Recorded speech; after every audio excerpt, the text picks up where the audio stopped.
Dear students, आज के lecture के अंदर हम करेंगे जो आपका सरफेस इंटीग्रल का टॉपिक है, इसको सोल्व करेंगे। ठीक है, सबसे पहले समझेंगे कि सरफेस इंटीग्रल होता क्या है। ठीक है, पिछले लेक्चर में मैंने आपको लाइन इंटीग्रल के बारे में बताया था और आज हम सरफेस इंटीग्रल के बारे में जान लेते हैं पहले कि सरफेस इंटीग्रल होता क्या है और इसको सोल्व आउट करने का मेथड क्या है। तो देखो, सबसे पहले हमारे पास कोई भी एक्स वाई और जेड प्लेन के अंदर मान लीजिए ये आपका एक्स वाई और जेड प्लेन है। ठीक है, इसके ऊपर कहीं ना कहीं कोई हमारे पास क्राउड के शेप में भी हो सकता है या लाइन के शेप में भी हो सकता है, यानी कि कोई सरफेस हमारे पास यहाँ पर है। ठीक है, अब ये सरफेस है, इस सरफेस का हमें इंटीग्रल से इसके ऊपर कोई पॉइंट है हमारे पास। ठीक है, इस पॉइंट को हम डी एस से डिनोट करते हैं। ठीक है, तो ये आपके पास डी एस से इसको डिनोट करते हैं और इसी सरफेस को हमें इंटीग्रेशन करके निकालना होता है। ठीक है, तो देखो सरफेस अगर हमारे पास, जब भी हम सरफेस इंटीग्रल का यूज करते हैं तो डबल इंटीग्रेशन का यूज करते हैं। ठीक है, और यहाँ पर एस लेके चलते हैं। एस का मतलब है कि हमारे पास जो सरफेस है उसका इंटीग्रेशन करेंगे। उसको हम किस रूप में लिखते हैं, एफ डॉट एन और डी एस। ठीक है, इस फॉर्म में लिखते हैं। अब एफ क्या है, एन क्या है और डी एस क्या है, ये तीनों बातें आपको पता होनी चाहिए। ठीक है, और एफ तो आपको गिवन मिलेगा। ठीक है, एफ तो हर जो क्वेश्चन है उसके अंदर आपको गिवन मिलेगा। ठीक है, एफ की वैल्यू आपको गिवन मिलेगी। और एन वेक्टर क्या होता है, एन वेक्टर होता है कि अगर मान लीजिए हम सरफेस को लेके चले हैं एक्स वाई प्लेन के ऊपर। ठीक है, एक्स वाई प्लेन के ऊपर लेके चले हैं तो जेड की वैल्यू क्या हो जाएगी, मान लीजिए ये आपका एक्स वाई प्लेन है। ठीक है, और जेड की वैल्यू जो होगी इसके ऊपर होगी, यानी कि नॉर्मल टू द वेक्टर होगी। तो एन को हम लेके चलते हैं नॉर्मल टू द वेक्टर।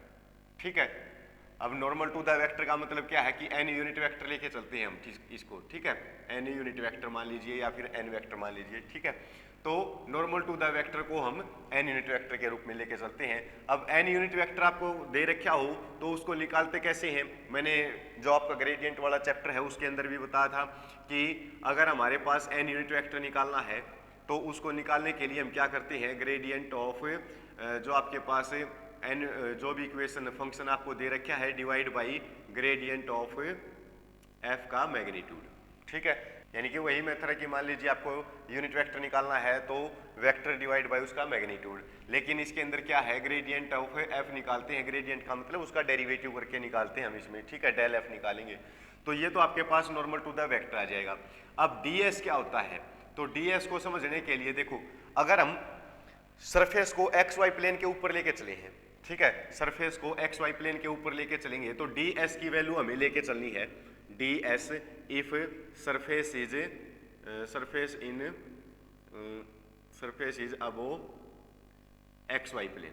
ठीक है, तो एक्स वाई प्लेन के ऊपर अगर हम लेके चले तो फिर सरफेस की वैल्यू यानी कि ds की वैल्यू क्या होगी, तो फिर हमारे पास ds की वैल्यू होगी D X D Y divide by D X D Y divide by N जो आपके पास वेक्टर दे रखा है, और z की वैल्यू इसके ऊपर क्या होगी, 0 होगी, तो इसलिए हम एन के को लेके चलते हैं। ठीक है, अगर मान लीजिए सरफेस अगर आपको ये तो था एक्स वाई प्लेन के ऊपर, अगर मान लीजिए वाई जेड प्लेन के ऊपर लेके चले हो तो वाई जेड प्लेन के ऊपर लेके चलेंगे तो हमारे पास क्या आ जाएगा, d y into d z और divide by N unit vector. और अब की बार इसके अंदर x नहीं है तो x की जगह पर हम आई कैप लिख लेंगे। ठीक है, क्लियर है। अब मान लीजिए आई कैप, अब डी एस मान लीजिए कि हम एक्स जेड प्लेन के ऊपर लेके चलते हैं। ठीक है, एक्स जेड प्लेन के ऊपर जब हम लेके चलेंगे तो फिर हमारे पास डी एस की वैल्यू क्या हो जाएगी, D X D Z divide by N unit vector, और फिर इसके अंदर y नहीं है तो j कैप लिख लेंगे। ठीक है, क्लियर है। तो ये थी हमारे पास फंक्शन, तो आपको हमेशा गिवन मिलेगा। n आपको नॉर्मल टू द वेक्टर कोई भी लेके चलना है और उसका n यूनिट वेक्टर निकाल लेना है। ठीक है, ds की वैल्यू हम देखेंगे कि जो सरफेस है वो एक्स वाई प्लेन के ऊपर है या वाई जेड प्लेन के ऊपर है या जेड एक्स प्लेन के ऊपर है, तो जिसके भी ऊपर होगा हम जो है ds की वैल्यू ये ले लेंगे। ठीक है, क्लियर है। अब देखो इसके ऊपर मैं क्वेश्चन लेके चलता हूँ, क्वेश्चन करेंगे तो आपको इसको अच्छी तरह पता चल जाएगा कि हम एन यूनिट जो नॉर्मल टू द वेक्टर लेके चलते हैं वो हम कैसे लेके चलते हैं और एक्स वाई प्लेन के ऊपर कैसे आएगा, फिर उसके जो सरफेस की एक्स वाई प्लेन के ऊपर है तो फिर उसका जो है सरफेस कहाँ होगा, यानी कि उसकी लिमिट क्या होंगी। ठीक है, तो ये सारी बातें क्वेश्चन के अंदर सोल्व हो जाएंगी। तो मैं एक एग्जाम्पल लेके चलता हूँ कि मान लीजिए आपके पास कोई भी क्वेश्चन लेके चलेंगे, ठीक है, और उसको सोल्व करेंगे। तो मैं पहले इसकी आइडेंटिटी है तो लिख लेता हूँ कि सरफेस अब अगर हमें निकालना है तो F dot N into D S. ठीक है, तो देखो आपके पास क्वेश्चन दे रखा है इवेलुएट, हमें इवेलुएट करना है, यही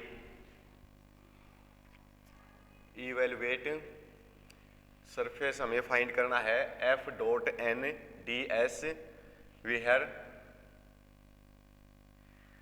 एफ आपको दे रखा है x प्लस वाई स्क्वायर और i माइनस का 2xj और प्लस 2yzk।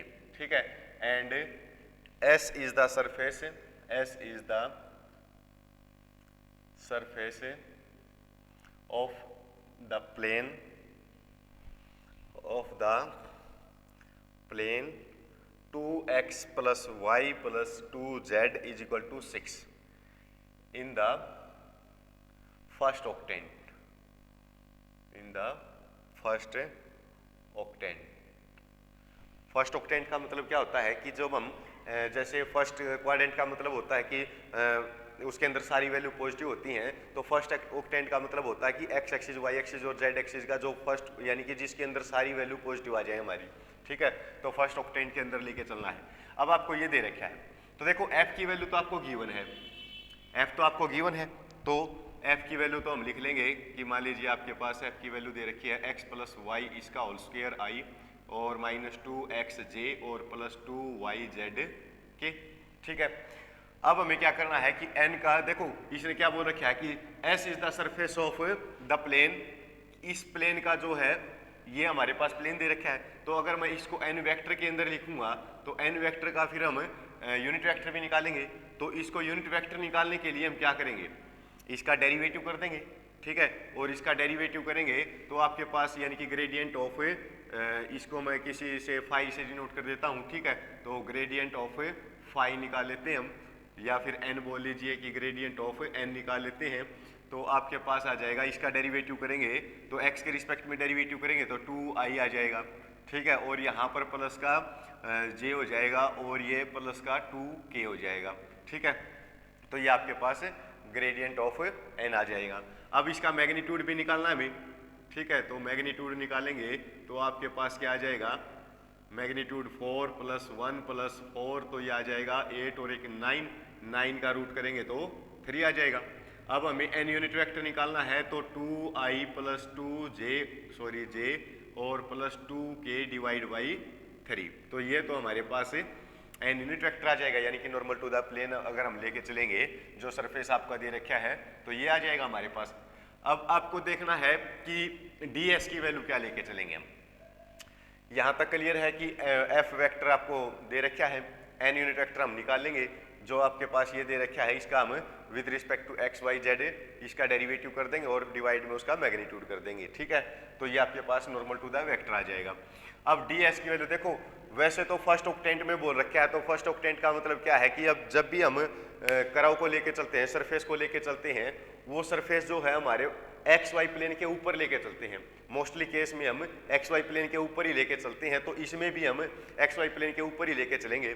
ठीक है, तो जब भी हम एक्स वाई प्लेन के ऊपर लेके चलेंगे तो डी एस की वैल्यू क्या होगी आपकी, तो डी एस की वैल्यू हो जाएगी D X D Y divide by N unit vector और अब की बार क्या आ जाएगा। ठीक है, क्लियर है, तो सारी वैल्यू आपके पास है, इसके अंदर रख देंगे।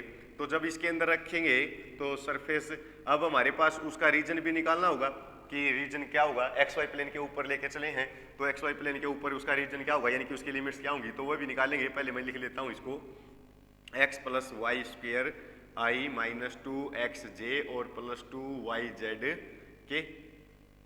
ठीक है, और n यूनिट वेक्टर आया है आपके पास 2i प्लस j और प्लस का 2k डिवाइड बाई 3। ds की वैल्यू आई है dx by dy divide by N की और के की मल्टीप्लाई करेंगे तो देखो अगर मैं इसको लिखूंगा तो अलग अलग भी लिख सकते हैं, 2/3i प्लस जे 1/3 और प्लस 2/3 के आ जाएगा। ठीक है, अब इसकी मल्टीप्लाई में किसके साथ, के साथ करनी है। अगर मैं इसकी मल्टीप्लाई के साथ करूंगा तो आपके पास क्या आ जाएगा, 2/3 आ जाएगा।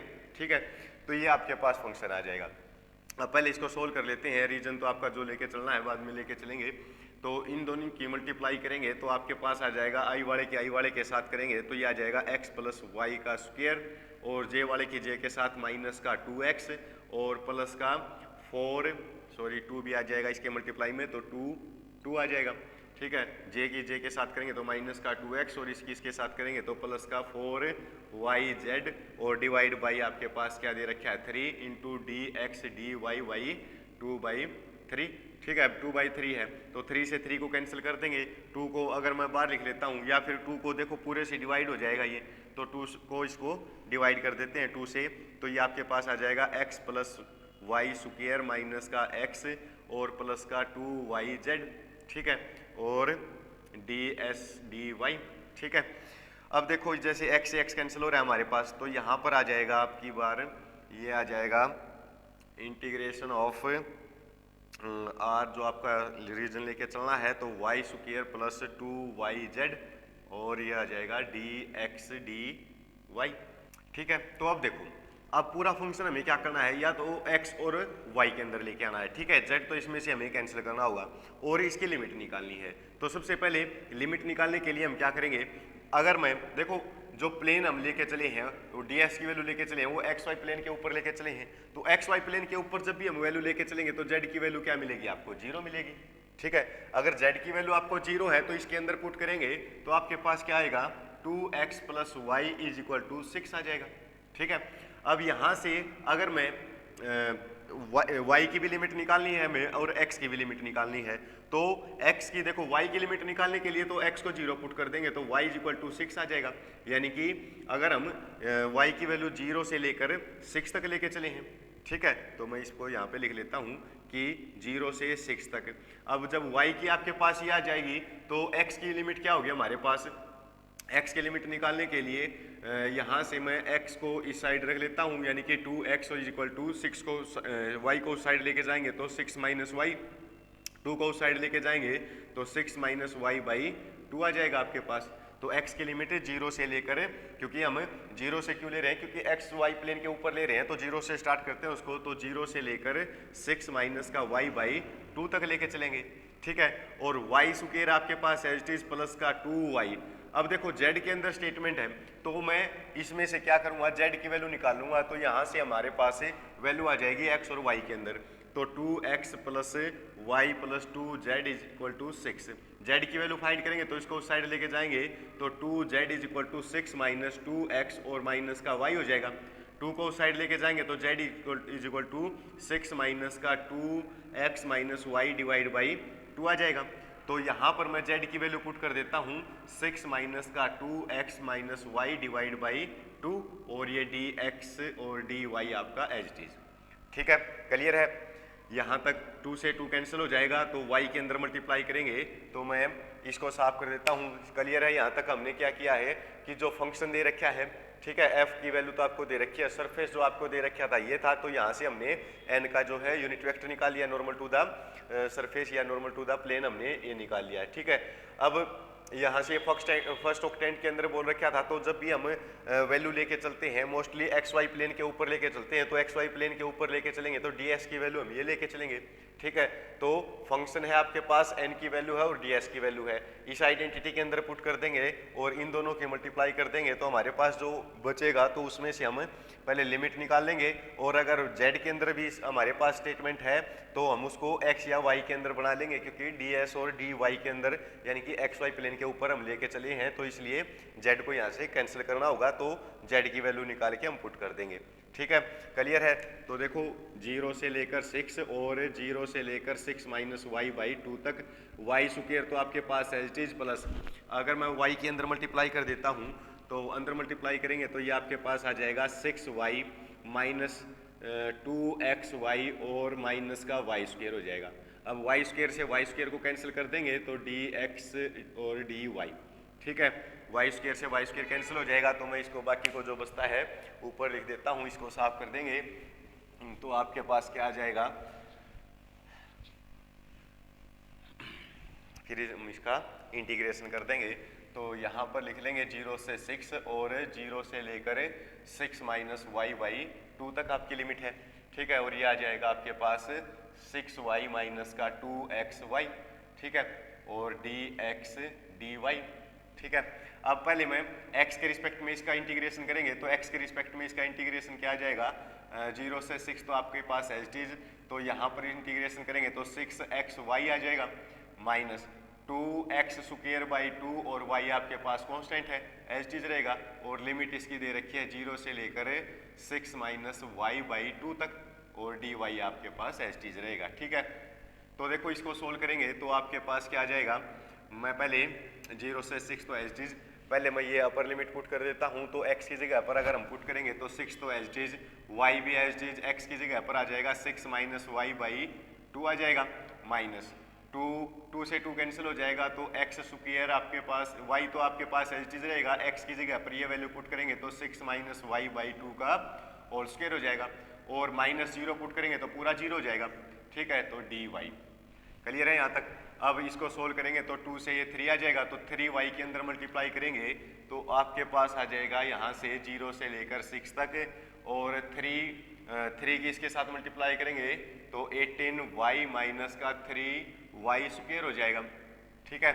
और इसकी भी यहाँ पर पहले हम आइडेंटिटी ओपन करेंगे, तो माइनस का y तो एज इट इज, तो आइडेंटिटी ओपन करेंगे तो a square plus B square और माइनस का 2ab करेंगे तो ये आ जाएगा आपके पास 12y, और डिवाइड बाई आपके पास 2 का स्क्वायर करेंगे तो 4 आ जाएगा, और dy, ठीक है। तो 0 से 6 तक, और ये आपके पास दे रखा है 18y माइनस का 3y स्क्वायर। अब अंदर मल्टीप्लाई करेंगे तो ये आपके पास आ जाएगा माइनस का 36y, और माइनस को मैं बाहर रख लेता हूँ, तो प्लस का हो जाएगा y की पावर 3 और माइनस का 12y की पावर 2 और डिवाइड बाई 4, ठीक है। 4 इसमें क्या करेंगे, या तो एलसीएम ले लेंगे पूरा में, या फिर इसमें से चलो 4 को मैं एलसीएम ले लेता हूँ, तो एलसीएम लेंगे तो आपके पास क्या आ जाएगा, इसको साफ कर देंगे, तो 4 को एलसीएम ले लेते हैं हम, यहाँ से 0 से लेकर 6 तक 4 एलसीएम लेंगे तो आपके पास 4 एलसीएम आ जाएगा, तो यह आ जाएगा 72y माइनस का 12y स्क्वायर और माइनस का 36y और माइनस का y की पावर 3 हो जाएगा, और ये प्लस का आपके पास 12y की पावर 2 आ जाएगा dy, ठीक है, और dy आ जाएगा आपके पास। अब 1/4 को तो मैं बाहर लिख सकता हूँ, तो 0 से 6 यहाँ पर देख लेते हैं, जैसे माइनस का y की पावर 3 है, फिर इससे ये जो है कैंसिल हो जाएगा, और ये आपके पास माइनस का बच जाएगा कितना 30, प्लस का बच जाएगा 36y आ जाएगा, ठीक है, और dy, ठीक है। अब देखो, अब फिर इसका इंटीग्रेशन करेंगे तो क्या आ जाएगा, 1/4 तो आपके पास एज इट इज, y की पावर 4/4 हो जाएगा, और प्लस का ये हो जाएगा 36y की पावर 2/2, ठीक है, और लिमिट आपकी 0 से लेकर 6 तक है। अब अपर लिमिट पुट करेंगे तो 1/4, तो यहाँ पर 6 पुट करेंगे तो माइनस का 6 की पावर 4 हो जाएगी डिवाइड बाई 4, माइनस यहाँ पर भी 6 पुट करेंगे तो ये हो जाएगा, 2 से इसको कैंसिल कर देते हैं तो 18, और यहाँ पर 6 पुट कर देंगे तो 6 की पावर 2, ठीक है। 0 पुट करेंगे तो पूरा 0 हो जाएगा, यही बच जाएगा आपके पास, यानी कि 1/4, और पहले इसको लिख लेते हैं, प्लस का है तो ये हो जाएगा मल्टीप्लाई में 36, और माइनस के अंदर है, इसको अगर मैं ओपन करूँगा तो ये आ जाएगा 36 और 36 डिवाइड बाई 4, ठीक है। अब इसमें से 36 को कॉमन ले लेते हैं हम, तो जो है आसानी हो जाएगी सोल्व करने में, तो 1/4 और 36 को हम कॉमन ले लेंगे तो अंदर आपके पास 18 माइनस का यहाँ पर 36/4 आ जाएगा, तो मैं इसको कैंसिल कर देता हूँ, तो 9 आ जाएगा आपके पास, ठीक है। तो ये आपके पास 9 बच जाएगा, इसको फिर कैंसिल करेंगे तो 9 और 9 इंटू ये आपके पास अंदर 9 आ जाएगा, ठीक है। तो दोनों की मल्टीप्लाई करेंगे तो 81 आ जाएगा, ठीक है, क्लियर है। तो ये था आपके पास कि अगर मान लीजिए हमारे पास जो भी सरफेस का हमें इंटीग्रेशन करना है, इंटीग्रल निकालना है, तो हम कैसे निकालेंगे, ठीक है। तो इसके ऊपर 1-2 क्वेश्चन और बताऊंगा मैं, क्योंकि ये लेक्चर जो है काफ़ी लेंथी हो जाएगा, तो और वीडियो बनाएंगे उसके ऊपर, एक दो क्वेश्चन और करवा देंगे। ठीक है, थैंक यू।